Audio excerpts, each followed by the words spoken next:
पहाड़ों के छोटे से गांव में जहां हरियाली और शांति का राज था, एक गाय रहती थी जिसका नाम था गौरी। उसका रंग सफेद था और गौरी का घर था रामू काका का छोटा सा खेती का घर, जहां वो अपने परिवार के साथ रहता था। कमला, जो खुद एक शांत स्वभाव की गाय थी, गौरी को अपने प्यार से सींचती थी। गौरी के छोटे छोटे पैर जब पहली बार जमीन पर पड़े तो वो लड़खड़ाई, लेकिन जल्दी ही उसने अपने आप को संभाल लिया। रामू काका की बेटी राधा, जो सिर्फ 10 साल की थी, राधा गौरी के साथ खेलती और बहुत खुश रहती। गौरी भी राधा के साथ बहुत मस्ती करती। गौरी राधा को अपनी बहन की तरह प्यार करती और गौरी राधा को हर दिन खेतों में घुमाने ले जाती और वहां खेतों पर जाकर बहुत सारे फल खाती।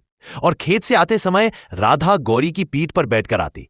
घर आकर राधा सारी बातें अपने पिता को बताती और राधा के पिता सारी बातें सुनकर बहुत खुश होते।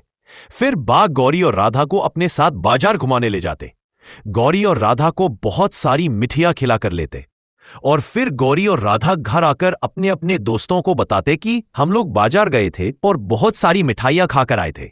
जब वह सारी बातें अपने दोस्तों को बताते तो उनके दोस्त बहुत दुखी होते, क्योंकि बाघ कभी बाजार नहीं जाते थे। गौरी और राधा बहुत मस्ती। यह बात गौरी और राधा दोनों जानते थे, इसलिए वह अपने दोस्तों को चिढ़ाने के लिए उनके पास जाकर बताते थे कि हम लोग बाजार से बहुत सारी मिठाइयां खाकर आए हैं।